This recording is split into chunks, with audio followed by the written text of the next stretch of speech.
Hi, and welcome to Let's Get Distracted, episode 39. Tonight, we're going to be talking about detox tips for your life. But first, I'm Michelle Burke, coming to you live from Annapolis, Maryland.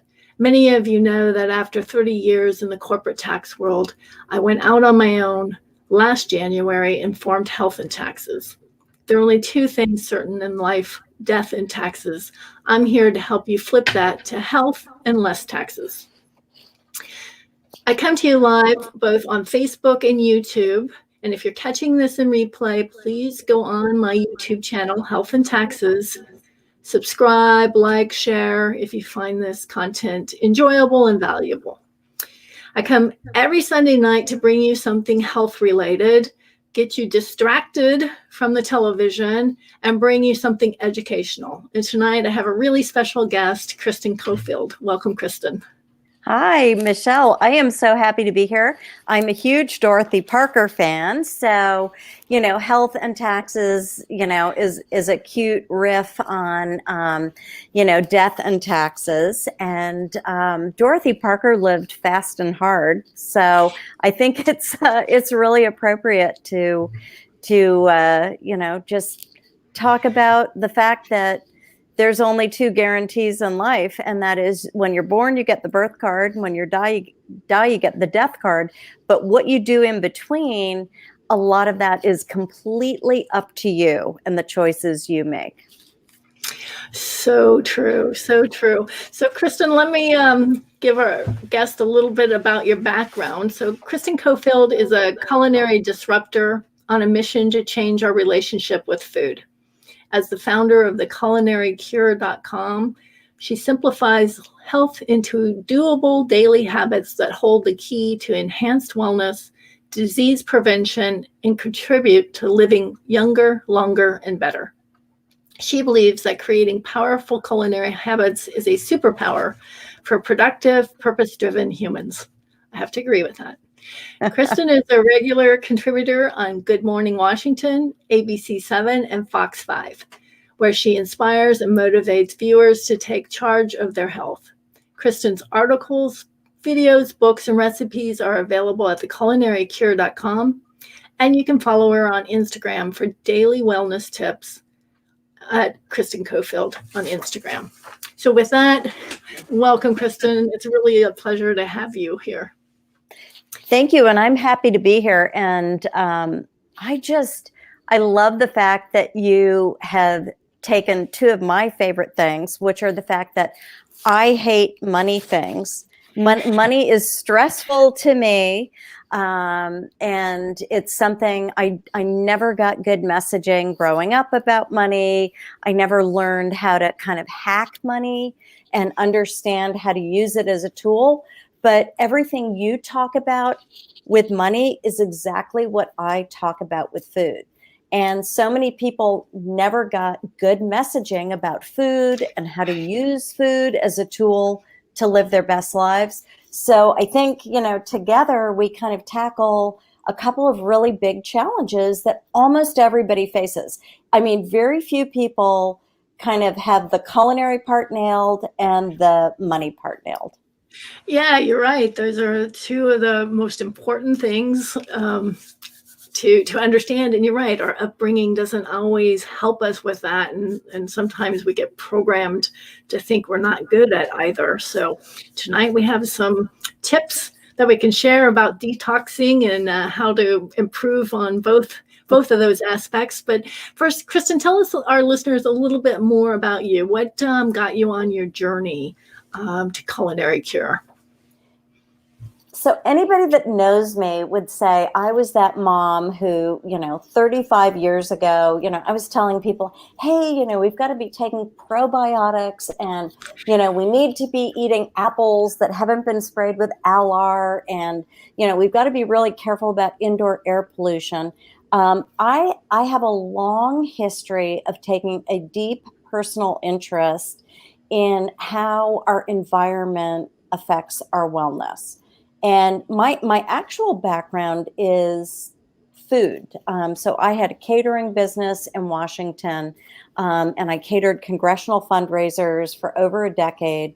And when my mom got cancer, or when we first found out about my mom's cancer, because my mom had apparently had cancer and not shared it with the family and gone through a bunch of treatments. But when my mom's cancer came back, my background in food became really important because I wanted to help her. I wanted to arm her with as much information about what she could be doing to kind of control her environment to get a better outcome with her cancer treatment. Now, the real challenge there was, my mother was part of a generation of people that just, whatever their doctor said, they did. And I wasn't a doctor. I was her daughter. I was just somebody who had a real passion for wellness and nutrition. And I would provide her with things, and I'd say, Mom, you really need to be taking a probiotic, and you need to be eating more plants so you're getting enough prebiotic fiber. And she'd be like, you know what, let me just check with the doctor about that. I'm like, Mom, a probiotic is food. It's not medicine. It's just food. And anyway, it's always a fascinating thing where anybody's journey changes from, thinking of food as food to thinking of food as a tool that we can use to live and improve the quality of our lives. And for my mom, that just never clicked. And shortly after my mom passed from her cancer, I was actually diagnosed with thyroid cancer. So, I mean, my trajectory is kind of like everything that could go wrong did go wrong in a 10-year period.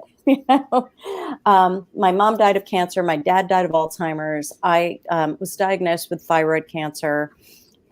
We had devastating personal financial troubles, which, makes me a very appropriate guest for your show. Financial troubles that were so bad that they almost ended my marriage.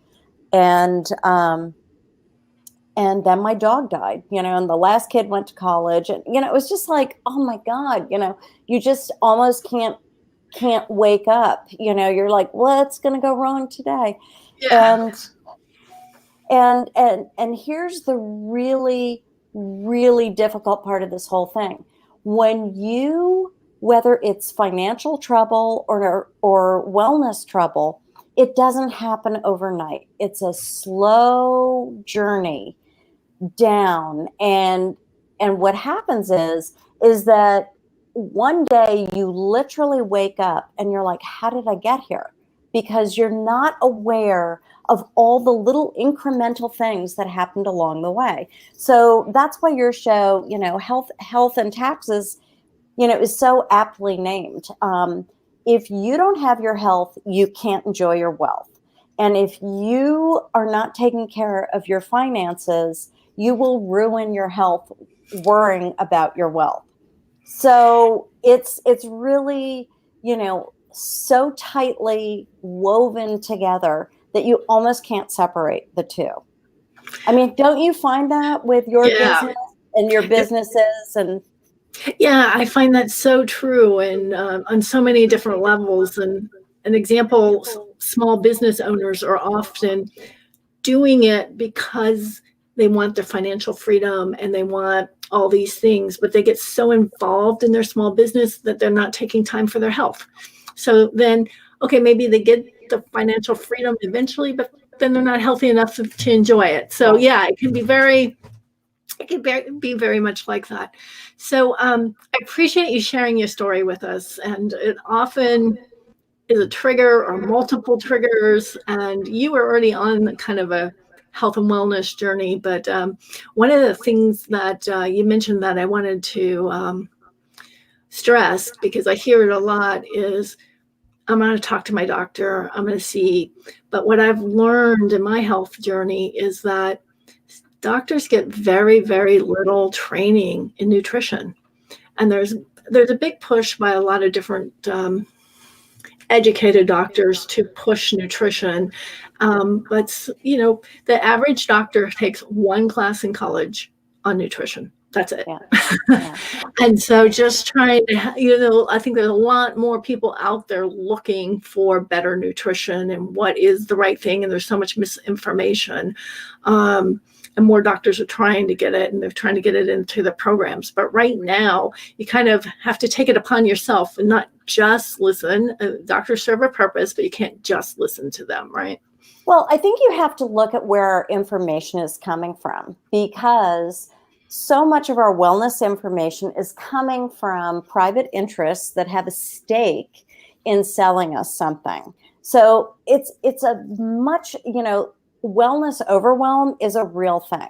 Not only is there a tremendous amount of overwhelming information out there, but so many of the entities that own food companies and wellness companies are also pharmaceutical companies. So there's, the ideal business model is you feed people food that's commercially grown, industrial produced, contains artificial ingredients. You put added sugar in there to make it addictively delicious. People eat a lot of this food.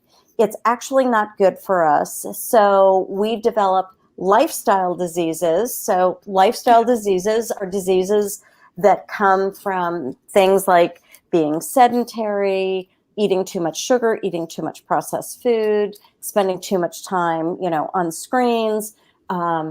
So you develop lifestyle diseases, and then you need to take a maintenance medication. And so this is the ideal client for a company, is somebody that is going to take a medication every day for the rest of their lives. So our job as consumers is to stay out of the medical system. It is to bulletproof our health. It is to educate ourselves so that we are making choices every single day that are not just better for our health, but that we're aligning our consumer dollars with the companies that share our values. And this is where most people, they just go to the store and they shop, and they're not really thinking, they're like, oh, this is a product I know and like, but they're not really taking that next step and saying, does this product made by this company align with my values? Do they treat their workers right? Are they doing right by the environment? Is their product good for me? So I encourage everybody to do things. There are different apps you can get. You can, here in Washington, D.C., the Environmental Working Group has a tremendous amount of resources that people can use to make these decisions. There's also an app called Buycott, Buycott, and you can actually use that to scan the barcode on products and find out, a little bit more about, how this company operates and, whether they're good for the planet and good for their people. So to kind of like take it one step further, if we really want to take good care of our health, we almost need to go back a couple of generations and eat the way our great-grandparents ate. Because anytime you buy a food where you're checking a barcode on something, you're dealing with a processed product.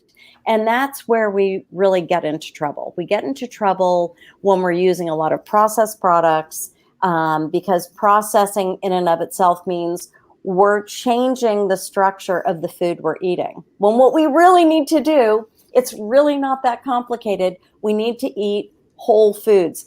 I just was at a dinner party with some people, and they were like all going to go on the Whole30 diet. And I am not kidding you when I tell you, somebody had a notepad with a 3-page shopping list of all the ingredients she was going to buy. And I was just like, really, you don't need the coconut flakes. You could just make a couple of things, or you could just roast a chicken, bake a couple of sweet potatoes, steam some broccoli, and that would be a Whole30 meal right there.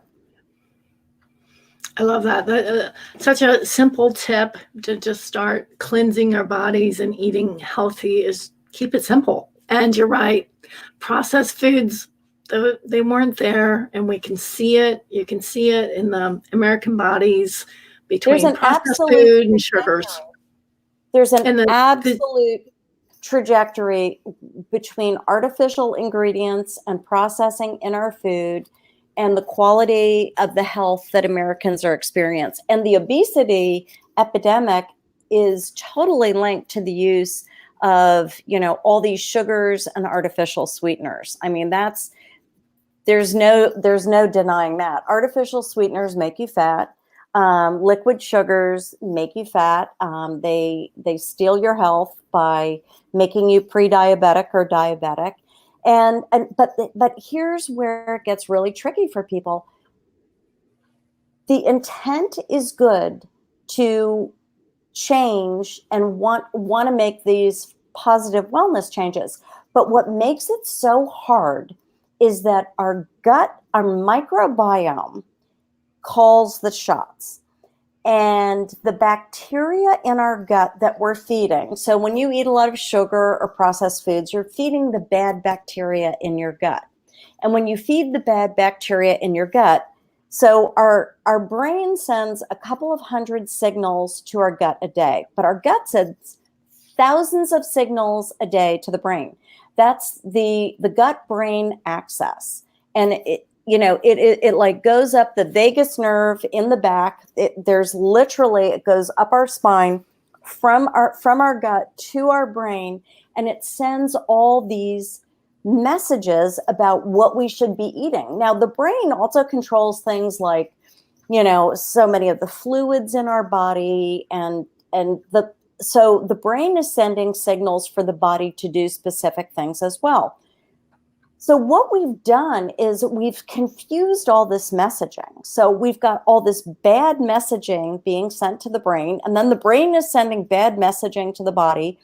And we're running around with all this inflammation, and people just don't know how to kind of get back to the factory settings, because if you don't get the gut biology right, it doesn't matter. You can do the diet. It won't stick.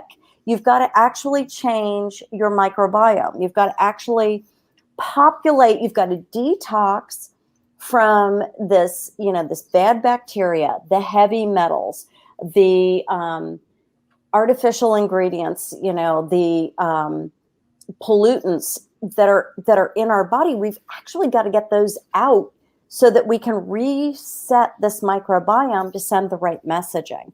And that's, so every January and every September, I lead a guided detox with supplements, because it's so hard. You just kind of can't do it on your own, Yeah, exactly. So for our audience, tell us a little bit more about the detox, because you're leading one for January now, and people would like to would share some information with them. And then also talk a little bit about what do you recommend for your gut to get it back on track. So I do the detox in a couple of ways. You can just buy my, I've got a $5, guide that you can use to learn how to. I mean, detoxing is a couple of phases. You've got to detox your kitchen and Right. your freezer, right? So I never start a detox. I know a lot of people are starting a detox tomorrow, but I feel like you need a little time to get your kitchen ready and your freezer ready. And I know we had a laugh before, when I said the freezer is where food goes to die, because people tend to put things in the freezer that they're like, oh, I just can't throw this out. So they put it in the freezer, and then it lives there for, 6 months until you throw it out, or 6 years, because I do this thing called the kitchen intervention, where I go in and I actually reset people's kitchens. And you would be shocked at the stuff that I am throwing, that expired, 6, 8, 10 years ago, that are still in people's cabinets and homes. So when we do a detox, and this is why diets don't work, people don't get the conditions of life correct. So you have to get the conditions of life correct.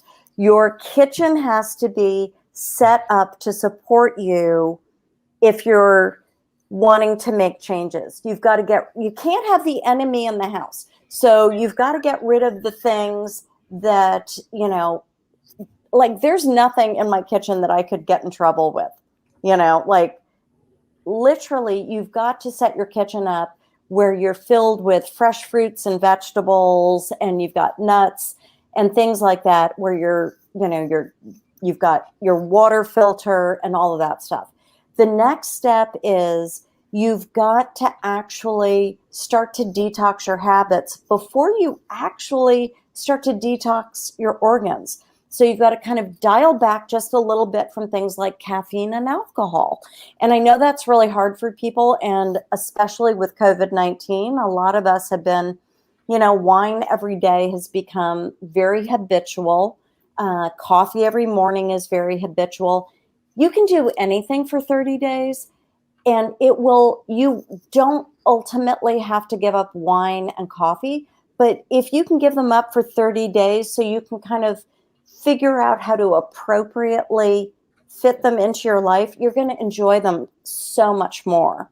But I do have people on the detox who just are like, I can't give that up. And I'm like, can you give it up 5 days a week and, just enjoy it 2 days a week? So the bottom line is, this is what the detox looks like. For people who want to go full in, we actually use supplements that help detox the organs, because it's very hard to detox the heavy metals just through your diet. So we use supplements to kill the bad bacteria, to detox the heavy metals. And then we use supplements to repopulate the microbiome. And if you can get through week 2, you're home free. By week 3, you're like, oh my God, look at my skin. Oh my God, I'm sleeping like a baby. Yeah, and you're feeling better, looking better, and it's easier because your body's not being attacked. It's not having those crazy cravings. Exactly. And for women in particular, and I think this is a point that gets overlooked quite a bit, it's getting the hormones balanced, because so many of our habitual behaviors, so breakfast is the sweetest meal of the day for most Americans. It's got refined carbs. It's got a lot of sugars. People are putting sweeteners in their coffees. And what that does is it completely disrupts our sugar, which then in turn disrupts our hormones. So now you're starting your day at a disadvantage.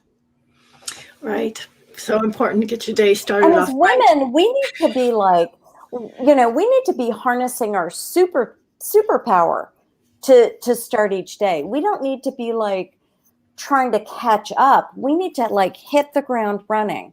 So that's why I think it's so important. And that's why I call myself a culinary disruptor, because we need to look at how we're using food.